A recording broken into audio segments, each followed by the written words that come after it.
क्षेत्र देख रहे हैं आप, आपके साथ मैं हूं लावनी विनीत। बेहद खास मुद्दे के साथ आज एक बार फिर आपके बीच आ चुकी हूं। हमारे महाराणा पर ये जो रण चल रहा है वो भी थमने वाला नहीं है, क्योंकि जिस तरीके से देश के वीर नायकों का एक के बाद एक अपमान हो रहा है, अब हिंदुस्तान की सरजमी पर रहने वाला हर एक राष्ट्रवादी, हर एक सनातनी उसे बर्दाश्त नहीं कर पाएगा। महाराणा संग्राम सिंह यानी हमारे महाराणा राणा सांगा जी, जिनकी वीरता, जिनकी शूरता, जिनकी शौर्यता, जिनके पराक्रम की कहानियों से पटा पड़ा है इतिहास, अगर उनका अपमान होगा तो फिर रिएक्शन भी आएगा। अपमान होगा तो फिर सवाल भी पूछे जाएंगे। लेकिन सवाल बड़ा यह है कि अपनी राजनीति के लिए, एक खास एजेंडे के लिए, एक खास वोट बैंक के लिए क्या वीर नायकों का अपमान यूं ही कर देना अब एक शगल बन गया है? और अपमान करने के बाद माफी ना मांगना यानी एक तो चोरी, ऊपर से सीना जोरी। क्योंकि जिस तरीके से सपा सांसद रामजीलाल सुमन ने महाराणा सांगा जी का अपमान किया, उन्हें उनके लिए आपत्तिजनक टिप्पणी की, उन्हें गद्दार कहा और हिंदुओं को गद्दार की औलाद कहा, बात निकली दूर तलक गई। आक्रोश रोष देश भर में आ गया। रिएक्शन देखने को मिला, करणी सेना के सैनिकों ने रिएक्शन दिया और फिर इसके बाद ये कहा जाने लगा कि अरे रामजीलाल तो दलित हैं और दलित यानी जाति के नाम पर राजनीति शुरू कर दी गई। खास तौर से आज हमने ये देखा कि अभी तक तो कांग्रेस की तरफ से कहा जा रहा था, बहुत सारे लीडर्स आज भी ये कह रहे हैं कि महाराणा सांगा जी तो हमारे हीरो हैं, लेकिन जिस तरीके से मल्लिकार्जुन खड़गे ने आज एक जो बयान दिया कि राणा सांगा जी तो हमारे सम्माननीय हैं, लेकिन दलित नेता के घर पर अगर आक्रमण होता है तो फिर दलित के नाम की ये राजनीति क्या कहती है? पहली ये रिपोर्ट। जाति से जोड़ देते हैं, कहते हैं कि विरोध प्रदर्शन की आड़ में दलितों का अपमान हो गया, इसे हम कभी नहीं सहन करेंगे। इन्होंने वो मुद्दा उठाकर एक पे जान मारने की कोशिश करते हैं, उसके घर पर जाते हैं और उसकी गाड़ी तोड़ते हैं, घर तोड़ते हैं। ये अपमानजनक जो दलितों के खिलाफ हो रहा, ये कभी नहीं सहन करेंगे। खड़गे के दलित दाव चलने के बाद बीजेपी ने इस पर कड़ा विरोध किया और बीजेपी सांसद राधा मोहन अग्रवाल ने कहा कि कांग्रेस ने इस पूरे विवाद को दलितों से जोड़कर महाराणा सांगा जी का दोबारा अपमान किया है। राधा मोहन ने कहा कि जब तक इस सदन में कांग्रेस और रामजीलाल सुमन माफी नहीं मांगेंगे, तब तक हम कोई समझौता नहीं करेंगे। इतिहास गवाह है, ये कांग्रेस इरविन के साथ समझौता करती थी और हमारे देश के संघर्ष करने वालों को फांसी पर चढ़ाने की समझौते किया करती थी। ये इस देश का इतिहास गवाह है। ये राष्ट्र विरोधियों के साथ रहने के आदी है, ये डीप स्टेट के हिस्से है। इसलिए आपका कहना अपनी जगह सही है, लेकिन जब तक अब रामजी सुमन जी और कांग्रेस पार्टी दोनों खड़ी होकर के अपने स्टैंड पर माफी नहीं मांगेगी, हम इस मामले को समझौता नहीं करने जा रहे। वहीं चित्तौड़गढ़ से बीजेपी सांसद चंद्र प्रकाश जोशी ने कांग्रेस और सपा पर तुष्टीकरण का आरोप लगाया और कहा कि ये वही लोग हैं जो अयोध्या नहीं जाते, लेकिन बाबर की कब्र पर ठोक लगाने जाते हैं। वीर महाराणा सांगा जी एक ऐसे योद्धा हैं जिन्होंने 100 युद्ध लड़े और 100 के 100 जीते। कि दौलत खां के आमंत्रण पर बाबर भारत आया था और इब्राहिम लोदी को 2-2 बार धूल चटाई थी और बाबर को भी युद्ध में हराया था। राणा सांगा एक ऐसे पराक्रमी योद्धा थे जिन्होंने 100 युद्ध लड़े, 100 के 100 युद्ध जीते। इसलिए मेरा आपके माध्यम से मांग है कि कुछ लोग हैं जो तुष्टीकरण के चक्कर में, ये वही लोग हैं जो अयोध्या नहीं जाते और बाबर की कब्र को धोखने जाते हैं। वीरों का अपमान नहीं सहेगा हिंदुस्तान, कान खोलकर सुन लो खड़गे और रामलाल। दलित की राजनीति को इस पूरे मामले में घुसाना कांग्रेस और सपा की सोची समझी साजिश है, जिससे इस विषय को हल्का और कमजोर किया जाए। हर बार हमारे वीरों का अपमान करके ये बदजुबान नेता बच जाते हैं और जब कमजोर पड़ने लगते हैं तो हिंदू समाज को तोड़ने में जुट जाते हैं। खड़गे के बयान से तो फिलहाल यही लग रहा, लेकिन देखने वाली बात यह होगी कि ये नेता वीरों का अपमान करना कब बंद करेंगे। Bureau report, Sudarshan news.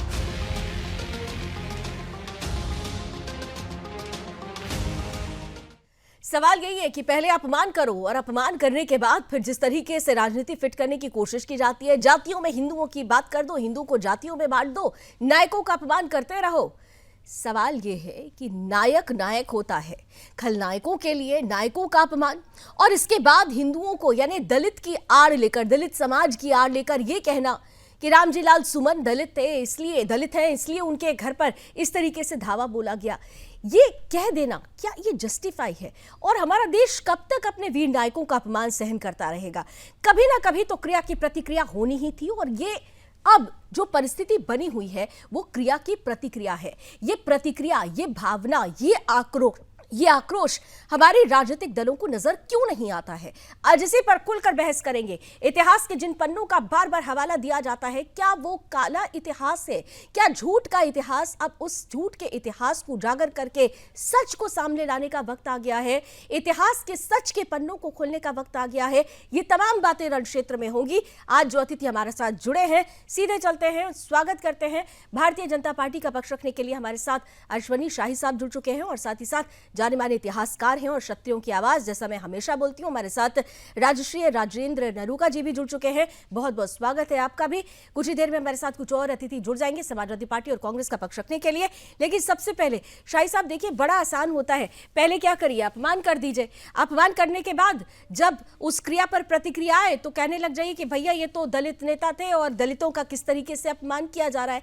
यानी ये बात कह के कहीं ना कहीं से उस असल मुद्दे को भटकाने का प्रयास किया जा रहा है। उस असल जो अपमान हुआ सदन के अंदर, उस अपमान पर पर्दा डालने का प्रयास किया जा रहा है। मल्लिकार्जुन खड़गे जो कह रहे थे, किस तरीके से ले रही है आपकी पार्टी से? लावणी जी, देखिए, ये जानबूझकर किया हुआ ये साजिशन ये बयान दिया गया है, क्योंकि अगर ये साजिशन बयान ना होता तो ये रामजी लाल बाहर आकर माफी मांग चुका होता।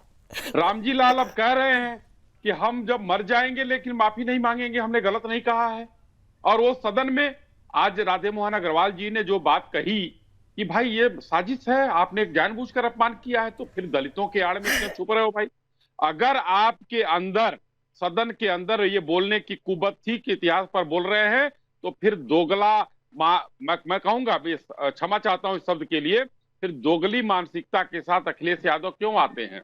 एक बार कहते हैं कि उनको अधकचरा ज्ञान है इतिहास का, दोबारा उनको माफी मांगने की बात करनी चाहिए और उनकी सुरक्षा की मांग कर रहे हैं। तो भाई, अगर आप कहीं भी मधुमक्खी के छत्ते में हाथ डालोगे तो मधुमक्खी तो काटेगी ना, तो फिर क्यों भाग रहे हो, क्यों भागोगे? और दलितों की बात करते हैं, ये लोगों का काम है जो पीडीए करते हैं ना, पिछला दलित और अल्पसंख्यक की बात, ये इनको 66 करोड़ लोग सनातनियों ने एक साथ नहाकर बता दिया है कि ये ध्वस्त हो चुका है। दलितों को हिंदू ना मानना, वो आदिवासियों को हिंदू ना मानना, बांटते हैं और वोट की राजनीति करते हैं। मैं स्पष्ट रूप से आपके चैनल के माध्यम से कई बार हम चर्चा कर चुके, मैं रामजी लाल जी को कहना चाहता हूं, रामजी लाल जी माफी मांग लीजिए। इसमें अच्छाई यही है नहीं, उन्होंने तो कह दिया ना, मर जाऊंगा लेकिन माफी नहीं मांगूंगा, यानी एक तो चोरी ऊपर से सीना चोरी, ये तो स्पष्ट हो गया है। तो लावणी जी, फिर क्यों छुप रहे हैं? क्यों मल्लिकार्जुन खड़गे साहब को कहना पड़ रहा है कि सुरक्षा दे दीजिए?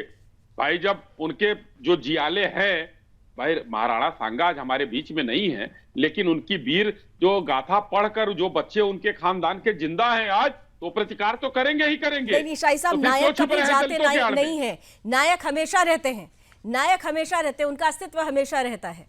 नहीं, तो उनकी चीजों को जीत रहे। आज उनके खानदान के लोग, उनके जो राजपूत वंशज हैं पूरे हिंदुस्तान में, उनकी वीर गाथाओं को पढ़कर जो आज जिंदा है, तो अपने पिता के अपमान को नहीं बर्दाश्त करेंगे।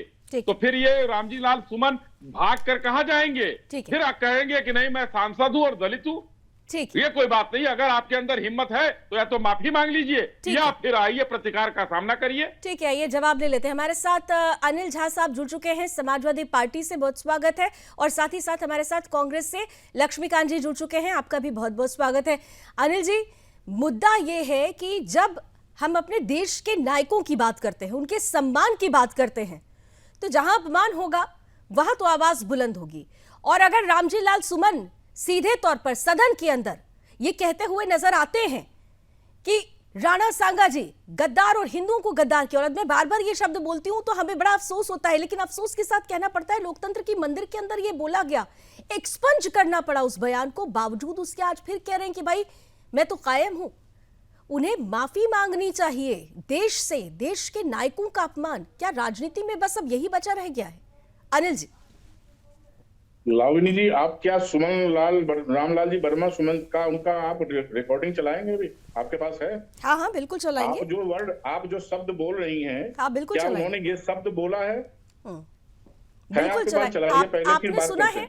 मैं अभी चलवा देती हूँ। मैं मेरे प्रोड्यूसर अनिल से कहूंगी जरा रामजीलाल सुमन जी का वो बयान जरा लेकर आइए, जब उन्होंने कहा कि कौन गद्दार और कौन गद्दारों की औलाद। लावनी जी, आपने क्या सेंटेंस बोला, रिपीट करिए जरा, और उन्होंने क्या कहा है? क्या कहा है उन्होंने, आप बताइए, मैं आपको बयान सुनवाती हूँ अभी।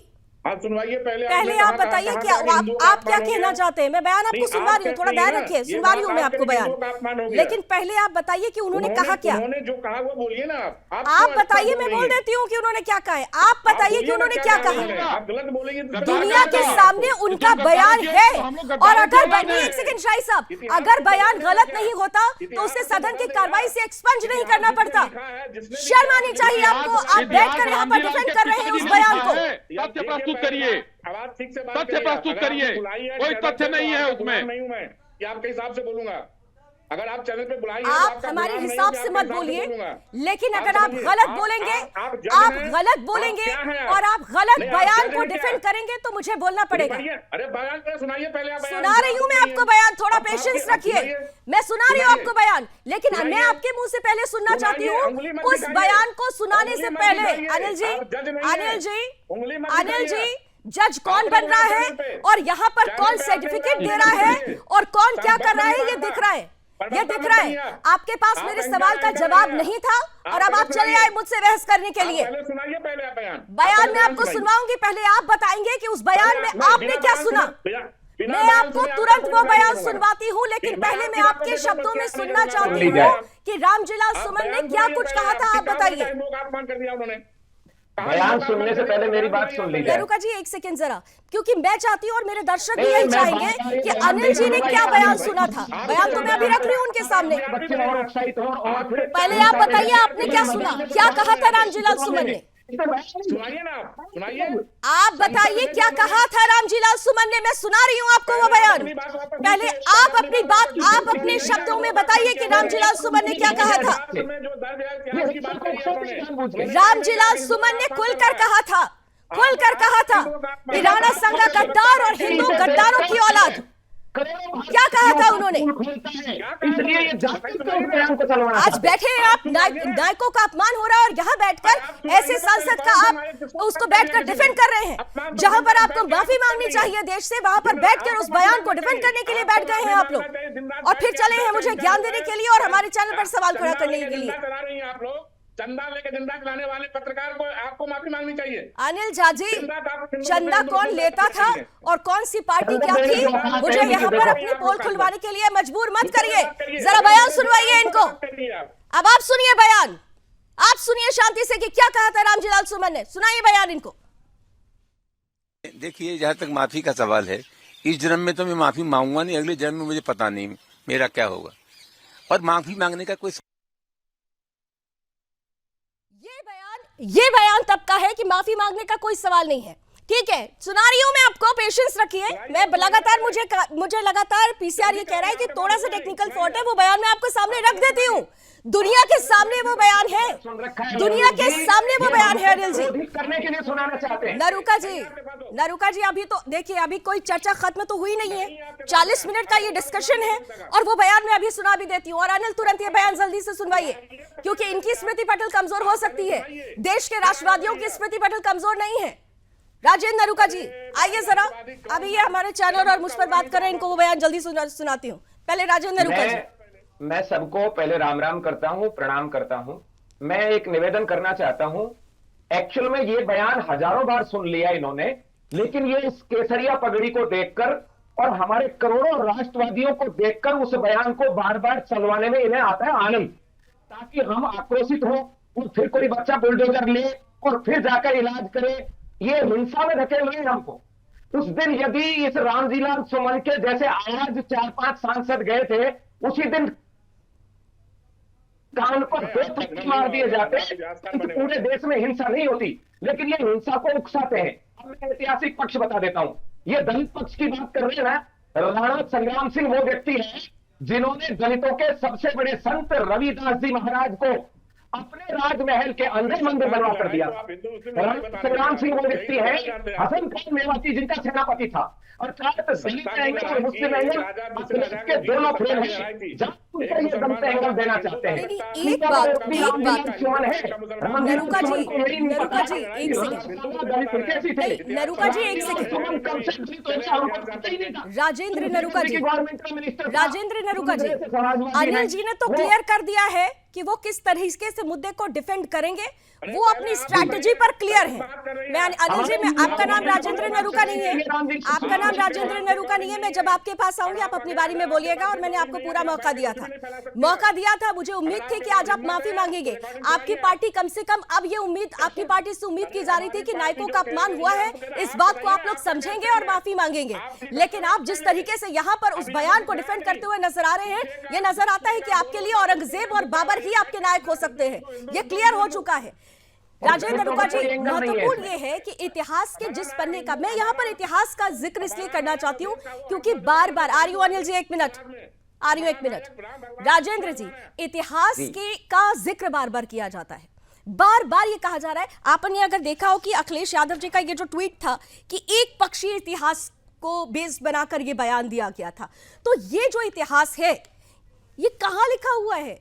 जबकि खुद अगर तुज़ूके बाबरी, जो आत्मकथा है बाबर की, उसमें बाबर ने खुद कहा है कि ऐसा मैंने शूरवीर दुश्मन नहीं देखा।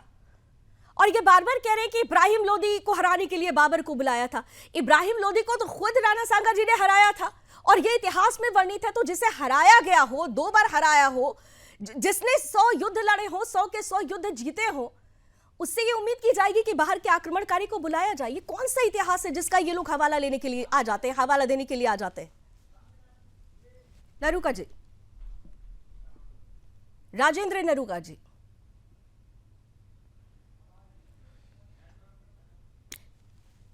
राजेंद्र नरुका जी, क्या आपको मेरी आवाज पहुंच रही है? मैं एक बार इतिहास के संदर्भ भाई रह गए, अधिकांश पाकिस्तान चले गए। तो भारत के उस समय के हुक्मरान, जिसमें पंडित जवाहरलाल नेहरू की मुख्य भूमिका है, उन्होंने भारत एक खोज लिखते हैं और रोमिला थापर को बैठाकर भारत के 3 बार लगातार 15 साल तक शिक्षा मंत्री बनाते हैं। फिर वो पहले जोधा अकबर वाला एंगल जोड़ते हैं, पहले महाराज जयचंद और मानसिंह जी को गद्दार बताते हैं। हम लोगों ने मान लिया होगा एक आध गद्दार, दिमाग में ये बैठ गई लोगों के। लेकिन फिर ये जाते हैं रानी पद्मिनी की तरफ और वो फिल्म बनवाते हैं और सारे को सुन लिया, और वो है राणा संग्राम सिंह। कभी ये शिवाजी महाराज के बाद लग रहा है कुछ आवाज दिक्कत कर रही है। आइए, इस बीच लक्ष्मीकांत जी भी इंतजार कर रहे हैं। लक्ष्मीकांत जी, मैं आपके पास आऊं उससे पहले मुझे कहा जा रहा है कि वो बयान आ गया, जरा एक बार वो बयान सुना दीजिए। सदन के अंदर जिस तरीके से रामजीलाल सुमन ने जो कहा, जो शायद अनिल झा जी नहीं सुन पाए थे ठीक से, पुनः अगर सही बयान चलाइएगा, जरा चला दीजिए। बाबर को लाया कौन? बाबर को इब्राहिम लोदी को हराने के लिए राणा सांगा लाया था। तो मुसलमान तो बाबर की औलाद है और तुम गद्दार राणा सांगा की औलाद हो, ये हिंदुस्तान में तय हो जाना चाहिए। अगर बाबर की तो आलोचना करते हैं, राणा सांगा की आलोचना नहीं करते। बाबर को लाया कौन? बाबर को इब्राहिम लोदी को हराने के लिए राणा सांगा लाया था। तो मुसलमान तो बाबर की औलाद है और तुम गद्दार राणा सांगा की औलाद हो, ये हिंदुस्तान में तय हो जाना चाहिए। अगर बाबर अनिल झा जी, अब तो आपने बयान सुन लिया ना, अब प्रतिक्रिया दे दीजिए। कर दिया हिंदुओं का अपमान। हिंदू का कहा, हिंदू शब्द लिया उन्होंने नाम, उन्होंने राणा सांगा का नाम लिया है, हिंदू का नाम लिया उन्होंने। क्या तो राणा सांगा का अपमान कर देंगे आप? राणा सांगा जी का अपमान करने का क्या अधिकार है? राणा सांगा जी का अपमान करने का अधिकार है, और तुम लोग से क्या मतलब था? तुम लोग से क्या मतलब था? तुम लोग से क्या मतलब था? अनिल जी, तुम लोग से क्या मतलब था? केवल इतना बता दीजिए। रामलाल जी सुमन ने इतिहास नहीं लिखा था, जिस इतिहास की वो बात कर रहे थे आप, उसको हिंदू रामलाल के खानदान की हैसियत नहीं थी इतिहास लिखने की। आप हुमायूं की बात क्या इतिहास लिखेंगे ये लोग? कर सकते जयचंद कौन था? दो सत्ता के राजकों को औरंगजेब और शिवाजी दोनों। अरे अनिल झा जी, आपको नहीं कुछ पता है तो मत बात करिए, आप निकल जाइए यहाँ से, वरना यहाँ पर रामजी लाल जी का गुस्सा आपके ऊपर निकल जाएगा लोगों एक सेकंड, मुझे हंसी इस बात पर आ रही है, मुझे हंसी अभी इस बात पर आ रही है कि अभी थोड़ी देर पहले किस तरह से अनिल जी बहुत आक्रोशित हो रहे थे कि आप लोग क्या चला देते हैं, किसी भी मुद्दे को तोड़ मरोड़ देते हैं, आप बिके हुए चैनल है, आप बिके हुए पत्रकार है, बीजेपी के एजेंट है। और अब देखिए किस तरह से सुर बदल गए, अब इतिहास पर चले आए। जब हमने सच सामने रख दिया तो अब इतिहास को सवाल पे खड़ा करने लग गए। अनिल जी देखिए, एक second, Anil ji spoke person है आप, उस भूमिका में रहिए, लेकिन थोड़ा सा शांति बरकरार रखिए। हाँ नहीं, तुम लोग कौन होता है फिर? अच्छा ठीक है, आप भी हिंदू, यहाँ सब बैठे हुए हिंदू, आप मुझे सिर्फ इतना बता दें, आप मुझे बड़ा शांति से मैं आपसे पूछ रही हूँ। रामजी लाल सुमन ये कहते हैं कि राणा सांगा गद्दार और तुम लोग गद्दारों की औलाद। तुम लोग से तात्पर्य क्या था, बताइए। मैंने तुम लोग गद्दारों की औलाद नहीं कहा, उन्होंने कहा तुम लोग का मतलब क्या है? तुम लोग कौन? मुसलमान बाबर की औलाद, मुसलमान बाबर की औलाद। और फिर तुम लोग तो मुसलमानों के अगेंस्ट किसको खड़ा कर रहे हैं? मुसलमानों के अगेंस्ट किसको खड़ा कर रहे हैं रामजी लाल सुमन? गद्दार है, इतिहास में लिखा हुआ है। अरे जो मैं पूछ रही हूँ वो बताइए, या आपके पास अब जवाब नहीं है? शाही साहब देख रहे हैं सवाल, जब असलियत सामने आ गई तो अब जवाब देते नहीं बन रहा है। मैं बोल रही हूँ कि रामजी लाल सुमन ने कहा कि मुसलमान बाबर की औलाद, और तुम लोग, जब मैं पूछ रही हूँ कि तुम लोग से क्या मतलब है, तो उनके पास जवाब नहीं है। इतिहास में अंग्रेजों की दलाली कही जाएगी, पता नहीं कहाँ से कहाँ जा रहा है। गद्दारी करी, चाहो रामायण में, द्वापर में भीषण हो, मतलब आपकी पार्टी, आपको जब कुछ नहीं पता है तो क्यों यहाँ पर चले आते हैं बिना मतलब में? आप बताइए कि रामजी लाल सही बोल रहे हैं, अखिलेश यादव सही बोल रहे हैं? अखिलेश यादव ने कहा आधी अधूरी जानकारी लेकर आते हैं और फिर उन्हीं के पीछे खड़े हो गए। आप लोगों को कुछ पता है? ऐसे ही चले आते हैं और राणा सांगा जैसे वीर का अपमान करेंगे। रामजी लाल की हैसियत है कि राणा सांगा जैसे वीर का अपमान करे? उसके किसी पीढ़ी में हैसियत नहीं है जो राणा सांगा का अपमान करे, और राणा सांगा का अपमान करने पर ये हिंदुस्तान बर्दाश्त नहीं करेगा।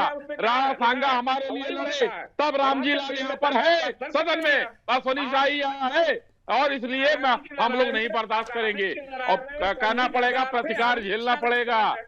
अखिलेश यादव हो चाहे रामजी लाल हो, कोई भी हो, माफी अगर नहीं मांगेंगे तब तक ये जो है हिंदू।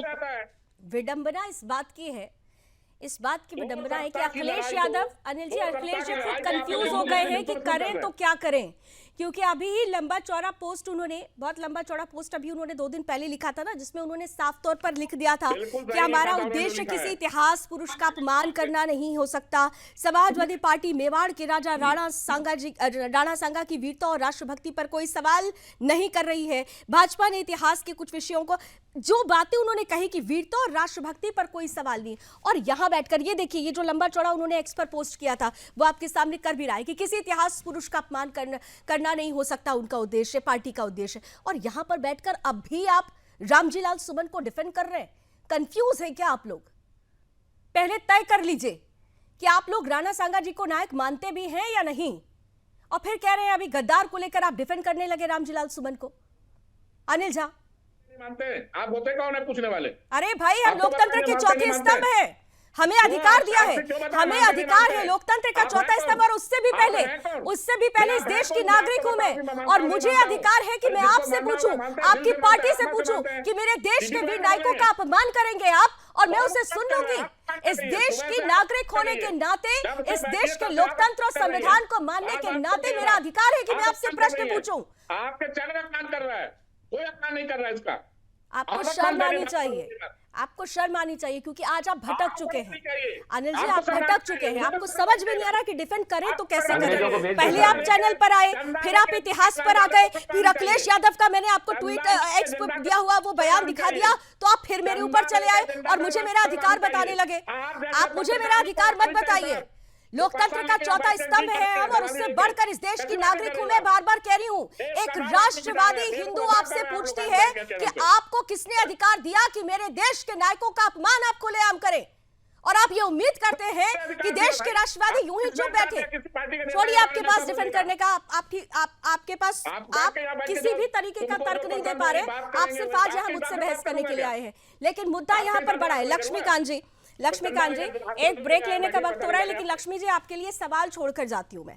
कांग्रेस पार्टी, और जितना मैं लक्ष्मीकांत जी को जानती हूं, पहले व्यक्तिगत रूप से लक्ष्मीकांत जी आपने हमेशा से राष्ट्र नायकों का सम्मान किया है, लेकिन आज आपकी पार्टी के राष्ट्रीय अध्यक्ष अगर ये कहते हैं कि भाई दलित नेता के साथ ऐसा नहीं होना चाहिए था, आप लोगों ने आक्रोश पर तो बात कर दी, लेकिन उसके पीछे छुपी हुई जो भावना थी उस पर क्यों नहीं बात की गई? और ये दलितों का नाम लेकर, दलित समाज का नाम लेकर क्या उस अपमान को ढकने का प्रयास किया जा रहा है? ये सवाल मैं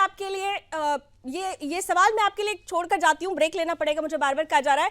ब्रेक के बाद मैं आपके पास आऊंगी, और इन सबके बीच बता देती हूँ इतिहासकार नीरा मिश्रा जी भी हमारे साथ जुड़ चुकी है, उनके पास भी चलेंगे। तो जिस तरीके से राणा सांगा जी का अपमान हुआ, उसके बाद अब ये पूरा मुद्दा राजनीतिक रण में तब्दील हो चुका है। अब जाति पर घमासान हो रहा है। सीधे लक्ष्मीकांत जी आपके पास आते हुए, किस तरीके से लिया जाए अब इसे?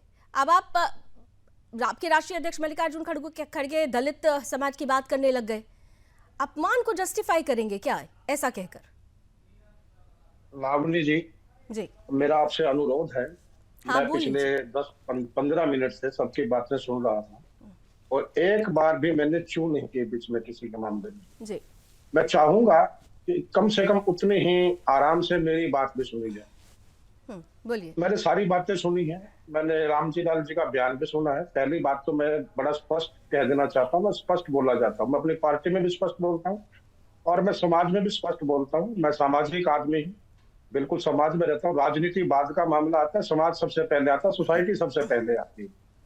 जिन लोगों ने इस देश की आजादी के लिए अपने प्राणों का बलिदान दिया, या जिन लोगों ने इस देश की आजादी के लिए काम किया, वो किसी समय भी नहीं, किसी दौर में भी नहीं, वो सबके सब सम्मानित हैं। वो किसी राजनीतिक दल के हों, किसी सामाजिक संगठन से जुड़े हों, किसी धार्मिक संगठन से जुड़े हों, जिन लोगों ने जो काम किया है, वो कोई हम जैसे जो आज के जो लोग हैं ना, आज जितने भी, चाहे वो कोई भी लोग हैं, मैं सबको बराबर कह देता हूँ, तमाम राजनीतिक दल इसमें जोड़ देता हूँ कि आज के दौर में कोई भी ऐसा नहीं है जो उनके नाखून के बराबर भी हो, जिन लोगों ने इस देश के लिए शहादतें दी।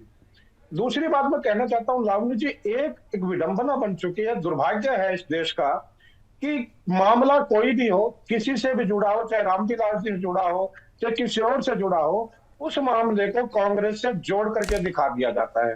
कांग्रेस के किसी भी नेता ने कभी भी किसी भी उस शख्स के बारे में जिसने देश की आजादी में जरा सा भी योगदान दिया है, उसके बारे में कभी गलत टिप्पणी नहीं की है। और आपने राणा सांगा की बात की, मैं आपको, मुझे जहां तक ज्ञान है, मेरे किसी नेता ने कोई भी बयान इस मामले में नहीं दिया है। लेकिन फिर भी दुख की बात यह है कि आपके चैनल पर जो है मामला चला हुआ ना, वो रामजी लाल का नहीं चला हुआ। आपकी हेडलाइन चली हुई है कि कांग्रेस राणा सांगा का अपमान, कांग्रेस का घमासान, कांग्रेस क्या करेगी, क्या कांग्रेस को सम्मान मिलेगा। आप अगर ये कहेंगे, नहीं, मैं आपकी बात, मैं आपको पूरा मौका दूंगी, लेकिन मेरा प्रश्न सुन लीजिए। नहीं, मैं आपको आप ही को मौका दे रही हूँ, अपनी बात रखिएगा, लेकिन आपने क्योंकि उस पंक्ति पर सवाल खड़ा किया, तो मेरा फर्ज है कि मैं आपसे एक सवाल पूछूं। राष्ट्रीय अध्यक्ष मल्लिकार्जुन खड़गे को ये कहने की क्या जरूरत थी, कि दलित नेता के घर पर संग्राम हो गया, आक्रमण कर दिया, ये गलत है? अरे उसके पहले उनके बयान पर उन्होंने क्यों नहीं कुछ बोला कि जो उन्होंने कहा वो गलत था? अरे आप क्या चाहती है, बताइए मेरे को। चिल्लाने का आपको, अरे बोलिए, लेकिन मेरा सवाल भी सुनिए। हाँ सुनाइए, और मेरे सवाल का जवाब भी दीजिए कि राष्ट्रीय अध्यक्ष मल्लिकार्जुन खड़गे को ये बात क्यों बोलनी पड़ गई? आप चुप होंगे तभी जवाब दूंगा। आप बोलिए। मैंने कहा ना कि आप जबरदस्ती कांग्रेस को इस मामले में घसीट रहे हैं। क्यों? क्योंकि हमने घसीटा या आपकी पार्टी के नेता खुद ही सदन में प्रतिक्रिया दे रहे हैं? ये हमने कहा था कि बोल दीजिए कि दलित पर आक्रमण हो रहा है, अत्याचार हो रहा है। आप सुनिए पहले कि आपके नेता ने क्या कहा। अगर आप नहीं सुनना चाहते तो मैं फिर बंद कर दिए। अरे बोलिए ना, जो सवाल पूछ रहा हूं, आप भाग रहे हैं उससे, बोलिए। मैडम आप बात सुनिए पहले, तो सुनिए। अरे बोलिए भाई साहब, बोलिए लक्ष्मीकांत जी, बोलिए।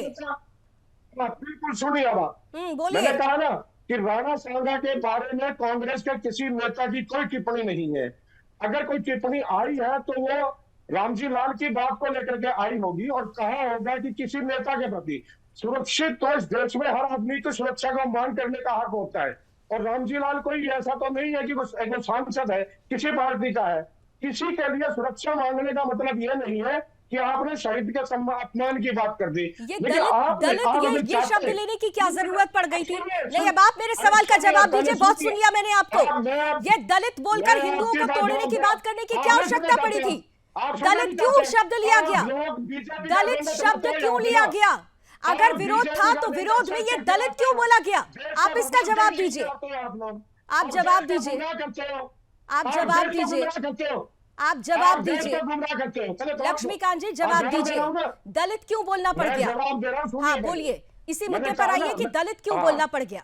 इसी मुद्दे पर आ रहा हूँ। हाँ बताइए। इसी मुद्दे, इस देश के अंदर किसी भी नागरिक के मामले में कोई भी बात, अगर सांसद है और सांसद में चाहे वो भाजपा का सांसद भी क्यों ना है, अगर दूसरी पार्टी का कोई सांसद उसको मारने के लिए दौड़ेगा तो कांग्रेस तो उसको भी दलित शब्द क्यों लेना पड़ गया? आप बताइए मुझे मेरे सवाल का जवाब कि दलित शब्द क्यों लेना पड़ गया? अगर आपको कोई चीज गलत लगी थी तो वहां पर गलत का विरोध दूसरे तरह से भी किया जा सकता था। ये दलित पर दलित सांसद ये कहकर क्या कहना चाह रहे थे आप? ये कहकर क्या कहना चाह रहे थे मल्लिकार्जुन खड़गे जी? सुनी तो रही है साहब, आप मेरा सवाल नजरअंदाज कर रहे हैं। मेरे सवाल का जवाब दीजिए। लेकिन दलित हो, चाहे कोई दलित है, चाहे कोई ओबीसी है, चाहे कोई, अब नरेंद्र मोदी जी क्यों हर बार कहते हैं कि बैकवर्ड क्लास को ये दे दिया, बैकवर्ड को ये दे दिया? क्यों नरेंद्र मोदी बोलते हैं कि मैंने ईद में ये दे दिया? किसने? वो भी जातिवाद, वो धर्म की राजनीति नहीं है। आप जा करके अभी मैं आपको एक लाइन सुनाता हूँ, आपका शब्द बताता हूँ आपको। आपका एक शब्द बीच में आया था राणा सांगा जी के बारे में, सर सम्मान बोलता हूँ। आपने क्या कहा कि राणा सांगा जी जैसे व्यक्ति ने जब संघर्ष किया, क्या उसको क्या वो देश के साथ ऐसी बातें कर सकता है? मैं नहीं बोल रहा यहाँ पे। आपने कहा, मैं आपसे पूछना चाहता हूँ कि कांग्रेस के जिन लोगों ने देश की आजादी के लिए, जवाहरलाल नेहरू जैसे आदमी ने रईस राजा होते हुए 8 साल 9 साल हिंदुस्तान की जेलों में गुजारे नेताओं से लगते हुए, वो देश के साथ गद्दारी कर सकते हैं? आप उनका गद्दार बोलते हो। देश से साथ किसने गद्दारी की और किसने गद्दारी नहीं की, ये इतिहास में बहुत कुछ दर्ज है और इस पर बहुत लंबी चर्चा होनी चाहिए। और मैं चाहती हूँ कि देश में इस पर चर्चा शुरू हो ताकि दूध का दूध और पानी का पानी आए। लेकिन यहाँ पर आप जिस तरीके से गोल गोल जलेबी बना रहे हैं, आपके पास मेरे सवाल का जवाब नहीं था। मैंने आपसे सीधे पूछा कि मल्लिकार्जुन खड़गे साहब को दलित बोलने की क्या आवश्यकता पड़ गई थी, लेकिन आपने जिस तरीके से जवाब दिया वो ये बताता है कि आप गद्दार वाले बयान को डिफेंड करते हुए नजर आ रहे हैं। आप लोग आक्रोश की बात करते हैं, आप लोग जो कुछ हुआ जो कुछ उसके पीछे था, एक्शन के बाद रिएक्शन पर चर्चा हो रही है, लेकिन एक्शन पर चर्चा नहीं होती। शाही साहब आ जाइए, आप कुछ काउंटर आंसर करना चाह रहे हैं इस पर। अब आप देखिए यहाँ पर अनिल जी भी हैं, लक्ष्मीकांत जी भी हैं। दोनों ही पार्टी के लोग कह रहे हैं कि भाई हम बहुत सम्मान करते हैं, लेकिन सम्मान करने का जो तरीका है वो यहाँ बयानों में ही नजर आ गया। लक्ष्मीकांत जी, अनिल जी आ रही हूँ मैं आपके पास, इसके बाद आप ही के पास आऊंगी। शाही साहब को जवाब देने दीजिए, भारतीय जनता पार्टी का पक्ष। लक्ष्मीकांत जी देखिए, लक्ष्मीकांत जी एकदम मैं आपकी बात से सहमत हूँ कि आपने रामजी लाल सुमन के घर पर अटैक करने की बात कही कि एक दलित पर हो गया। चलिए अच्छी बात है, आप लोगों को एक जात निकल आई। जब तक वो राणा सांगा को वहां गद्दार बता रहे थे तो उसका प्रतिकार आप लोगों ने नहीं किया, तो इसका मतलब कि आप मौन सहमति आपकी थी रही होगी, जो भी रहा हो। लेकिन जब उनके घर पर सुन लीजिए लक्ष्मीकांत जी सुन लीजिए, आपने कहा ना कोई नहीं बोले, तो आप भी धैर्य से सुन लीजिए ना, आपको मैं जवाब दे रहा हूं। तो आप राणा सांगा का अपमान गद्दार कहा गया एक वीर को, और आप लोगों ने उस पर कहीं ये नहीं कहा कि रामजी लाल ने गलत बोला है, आप लोगों ने कहा दलित। जब तक वो अपमान कर रहे थे महावीर से, जैसे ही उनके ऊपर उनके घर पर प्रतिकार हुआ वो दलित हो गए। ये दो बातें नहीं चलेंगी, एक स्टैंड पर रहना पड़ेगा। लक्ष्मी एक सेकंड, आपके आरोप का जवाब दे रहे हो, एक एक करके जब बोलिए, क्योंकि आप लोग की आवाज कट रही है इसलिए किसी की आवाज स्पष्ट नहीं हो पा रही है। जल्दी से 20 सेकंड्स में अश्विनी जी जवाब दे दीजिए लक्ष्मीकांत जी के सवाल। जी मैं लक्ष्मीकांत जी का जवाब दे रहा था। लक्ष्मीकांत जी ने पहले कहा कि जो है हमारे बीच में नहीं कोई बोलेगा, तो मैं इनसे भी अनुरोध करूंगा। मैंने कहा कि दो चीजें एक साथ नहीं हो सकती। या तो आपने दलित शब्द बोल दिया, चलिए अच्छी बात है, आपने दलित का कह दिया, आपको जातिगत कार्ड खेलना था। समाजवादी पार्टी और जो है कांग्रेस की अंदरूनी कुछ लड़ाई है कि दलित वोट हमारा इधर से उधर ना हो जाए, वो ठीक है, लेकिन आपने प्रतिकार करना था कि आपके देश के एक वीर सपूत का सभा सदन में, वो भी उच्च सदन में गद्दार कहा गया और अपमान किया गया। तो ये इसका प्रतिकार तो कांग्रेस पार्टी ने कहीं नहीं किया, ना आपके राहुल गांधी ने किया, ना आपके किसी प्रवक्ता ने किया। क्यों नहीं किया? ये तो होना चाहिए ना कि कम से कम आपके गौरव की। आप कह रहे हैं कि कांग्रेस के लोगों ने नाखून कटाया, कांग्रेस के लोग जेल गए, तो राणा सांगा ने तो 100 युद्ध लड़े, 100 जीते, एक आंख नहीं, एक हाथ नहीं, एक टांग नहीं, और शरीर पर 80 घाव, उसके बाद भी लड़ते रहे। तो उनको गद्दार आप सुनना पसंद करेंगे? उसके बाद आपके अध्यक्ष कहेंगे दलित। ठीक है, नीरा मिश्रा जी के पास अब जाने दीजिए मुझे। आप तीनों ने अपनी बातें रख ली और यहाँ पर राजेंद्र नरूका जी भी और नीरा मिश्रा जी भी हमारे साथ आ चुकी हैं। नीरा जी, महत्वपूर्ण ये है कि देखिए, इतिहास के नायक, लोग कहते हैं इतिहास के नायक, देश के नायक, देश के हीरो, और नायक कभी मरता नहीं है, नायक कभी जाता नहीं है, नायक अमर होता है।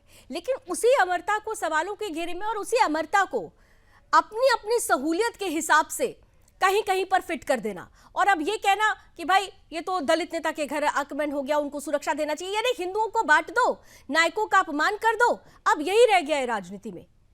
और बार बार ये कहना कि एक पक्षीय इतिहास, वो एक पक्षीय इतिहास क्या है, वो सच है या झूठ है? नीरा जी, मुझे आप प्लीज 2-3 मिनट का विदाउट डिस्टर्बेंस थोड़ा सा टाइम देंगी। मैं तीन बातों पे आपको बिल्कुल स्पष्टीकरण करूंगी, और मैं चाहूंगी कि जो भी नेता लोग इसमें जुड़े हैं और जो सुन रहे हैं, पहले तो अपना इतिहास ठीक कर लें। वो इतिहास में दो बातों पे बताऊंगी। राणा संघा की जो कहानी बता रहे जा रहे हैं, दूसरा दलित वाली जो वर्ड यूज हो रहा है। पहली बात, राणा संघा ने कभी भी उनको पत्र नहीं लिखा। बाबर 1519 से बहुत बार आ रहा था और परास्त होके जा रहा था, तो जो परास्त होके जा रहा है उसको राणा संघा क्यों बुलाएंगे? Number 1, RC. मजूमदार जो हमारे देश के सबसे वरिष्ठ इतिहासकार हैं, उनकी किताब है दिल्ली सल्तनत।